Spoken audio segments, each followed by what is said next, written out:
सागर नगर निगम के गलियारों में इन दिनों चुनावी सरगर्मी वाली तस्वीर नजर आ रही, जहां पहली बार प्रत्यक्ष प्रणाली से नगर निगम कर्मचारी संघ के चुनाव होने जा रहे, जिसको लेकर कर्मचारियों में खासा उत्साह देखा जा रहा।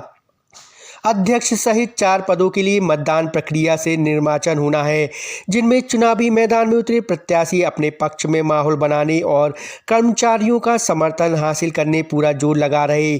सबसे ज़्यादा रोचक मुकाबला अध्यक्ष पद के लिए माना जा रहा, जहां 4 उम्मीदवार मैदान में ताल ठोक रहे, तो वहीं उपाध्यक्ष और सचिव पद पर आमने सामने की टक्कर देखी जा रही। हमारी टीम ने जब पहली बार हो रहे चुनाव पर चुनावी मैदान में उतरे अपनी किस्मत आजमा रहे प्रत्याशियों से चर्चा की, तो उनकी प्राथमिकता जानी, तो अध्यक्ष पद के दावेदारों की अलग अलग राय सामने आई, तो वहीं अन्य प्रत्याशियों का अपना मत था। सभी प्रमुखता से कर्मचारियों के हित में काम करने का दम भर रहे। जिस तरह की परेशानी नगर निगम के कर्मचारी परिवारों की है, उनके निराकरण के लिए हर स्तर का प्रयास की बात कह रहे। पूरी तरह से इन चुनावों में भी चुनावी आचार संहिता की गाइडलाइन का पालन किया जा रहा। 19 तारीख को मतदान होगा और देर शाम मतगणना के साथ ही तस्वीर स्पष्ट होगी कि किसके सर नगर निगम कर्मचारी संघ के अध्यक्ष का ताज सज गया है। हमने उपाध्यक्ष पद पे दावेदारी की है। एकमात्र महिला कर्मचारी हैं। हम 29 वर्ष से यहाँ सेवा काल में हैं।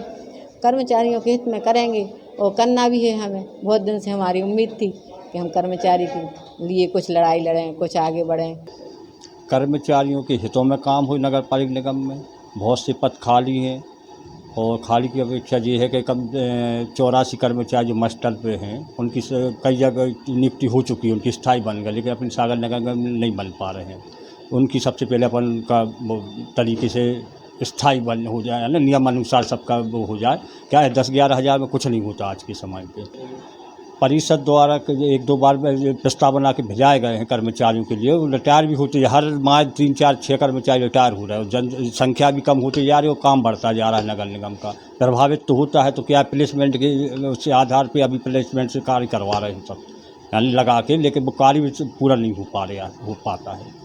कर्मचारियों की नए युवक हैं, वो बेरोजगारी बढ़ती जा रही है। उनको अगर नियुक्ति वो हो जाए नगर निगम, तो उसका काम का भी बोझ कम हो जाएगा और नए लड़कों को काम भी मिल जाएगा उनकी नियुक्ति वगैरह। और हम कर्मचारियों के लिए जो चुनाव की प्रक्रिया लागू की गई है बहुत अच्छी है, और इसमें कर्मचारियों की बहुत सी समस्याएं हैं। जैसे GPF में 5% का भुगतान किया जाना, जो कि सरकार के यहाँ से करीब 8-8.5% है, वो नहीं किया जा रहा है, वो है। दूसरी चीज़ है कि अर्धकुशल, कुशल और उच्च कुशल की जो समयावधि नहीं है, कितने समय में इनको किस पद का वेतन दिया जाना चाहिए, दूसरी ये है। तीसरा ये है कि जो कुछ कर्मचारियों को वेतन हड़ताल के कारण काट दिया गया है, सफाई कामगारों का, वो वेतन दिया जाए। ये हमारी प्राथमिकता रहेगी, और सभी कर्मचारियों को नियमितीकरण करने के लिए जो भी उचित व्यवस्था होगी, बातचीत के जरिए प्रयास किया जाएगा। क्या है, हमने हमेशा से कर्मचारियों के हित की लड़ाई लड़ी है। जब हम 2008 में दैनिक वेतनभोगी कर्मचारी संघ के अध्यक्ष थे, जब भी हमने नियमितीकरण की मांग रखी, समस्त कर्मचारियों के साथ भोपाल पदयात्रा की, सागर से भोपाल तक, जहाँ आप लोगों को भी जानकारी में है। और शुरू से भी हमने कर्मचारियों के हित में ही लड़ाई लड़ी है, और मैं लड़ता रहूँगा और लड़ूँगा। मुझे क्या है, कोई भी सीट की वो नहीं है कि हम कोई सीट पर बैठ कर पैसा कमाएँ, लूटामारी करें। निगम में जो सीटों पर बैठ कर पैसा कमा रहे हैं, लूटामारी कर रहे हैं, इनको वही लालच है कि हम सीट पर बैठे रहें। अपन को सीट पर बैठने की ज़रूरत नहीं है। हम तो जहाँ नौकरी कर रहे हैं, ड्यूटी कर रहे हैं, हमारी 22 सीट चाहिए।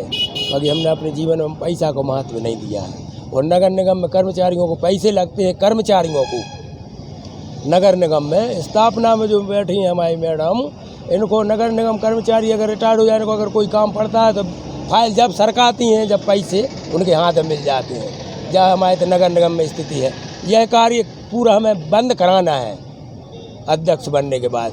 कि नगर निगम में जो पैसे का लेन देन चलता है, कर्मचारियों के लिए भी काम कराने में पैसे लगते, वो हम सब बंद कराएंगे। यह मेरी पहली प्राथमिकता रहेगी।